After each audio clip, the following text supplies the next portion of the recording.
Just want to teach you everything I've learned in 3 years in the vending machine business. Why am I doing this video right now? There's been so many changes in my business recently that I think it's just always good to put stuff on wax. One of the biggest changes is one of my biggest locations closed. That location did probably about $100 a day. So that's $3,000 or $36,000 a year.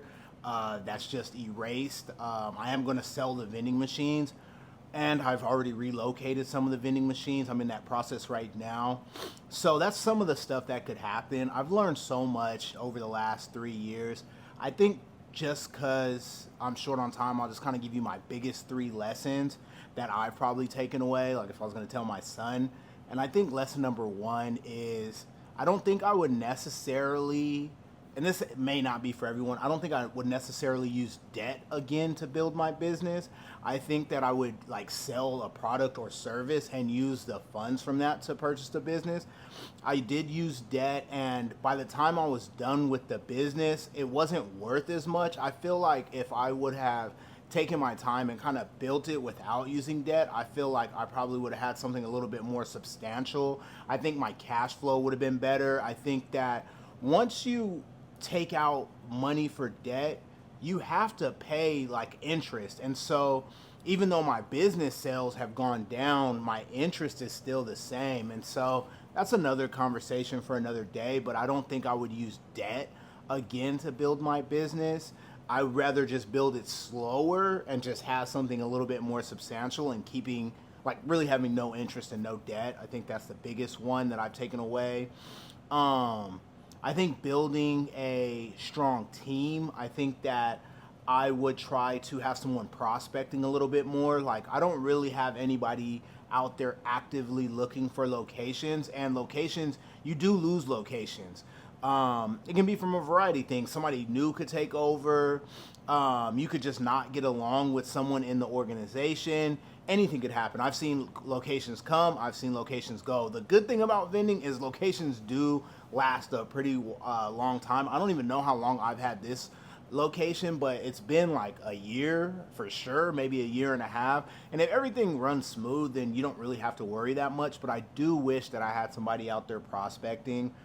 And the money, I do like, I think number 3 is like vending machine is the cool thing is like you can always just run around and grab some money. I think that's the coolest thing about the vending machine business is like there's always just cash out there. And so if you structure your business right, that's why I say if you don't have any debt, and like if you own your vehicle, if you own all your machines, if you have no cash flow, then vending, short of a machine breaking, vending can low-key be all money in. You go buy like a Gatorade for like I think it's like 76 cents, and you could sell a Gatorade for $2 to $3. You buy a Red Bull for like $1.30, you could turn that into $3. You buy a Coca-Cola for 60 cents, you could sell it for $1.50. So you just running around literally doubling your money in these machines. Sometimes you pay rent, which is 10% max. So if you're paying 10%, you're still making 90% on your money because you're just doubling. You're making 100% on your money. You buy something for $1, you sell it for $2. That's 100%. So the money part is really cool about vending. But they can sometimes, like if a location closed and you have to sell a location, or if your worker's sick and you have to get out to the location, there's a lot of things that come with the vending machine business. But overall, if I had to go back in time and do it again, I would for sure do it again. I would tweak a couple of things. I don't like debt. I think that's kind of like my biggest takeaway. I think, like, I'll finish by saying, like, everyone's like, debt this, debt that, debt this. And even if you use debt, at what point do you become the lender and not the borrower? Wisdom is associated with lending money, and foolishness is associated with borrowing money. The borrower is servant to the lender. So as long as you're in debt, you're a servant to someone. And at what point do you not want to be a servant? And so I think for me, you trade that opportunity for being a servant of somebody who's letting you borrow the money, and I just don't like that part of business, and I'm trying to eliminate that part. But these are some of the lessons that I've learned. A bonus tip, which I talked about in my story, is to find locations.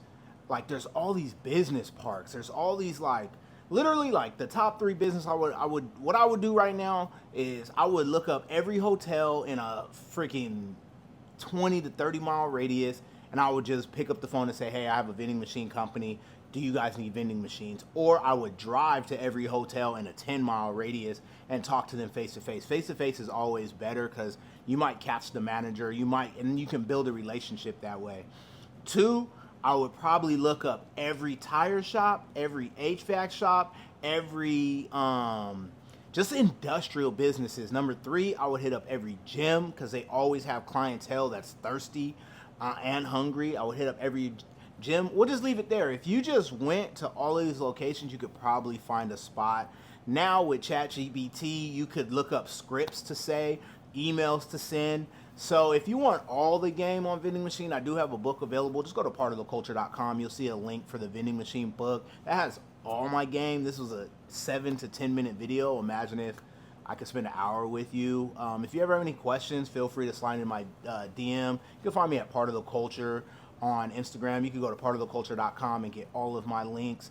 But that's just kind of where I'm at after 3 years. I'm very thankful that I have an asset. I have something that produces cash flow. That was really the goal of this. Is every year I didn't want to like get to the end of the year and be like, man, what do I have to show for my efforts? And so what I do is I take 10% and I put it in a savings account, and once I have enough money, I buy an investment. And so at the end of each year, at least I have some machines that have some money in them, and if I can just grow my business year after year. And even this year, like, I was kind of projected to have like $80,000 in assets, in vending machine assets. I'm probably realistically around 30 to 35,000 right now. That's not a bad way to end the year, but the knowledge that I have is, you can't replace it. And so hopefully next year I'll be able to grow the business. I'll be able to be debt free so that my cash flow will maybe not be all crazy, but my money going out will be under control. So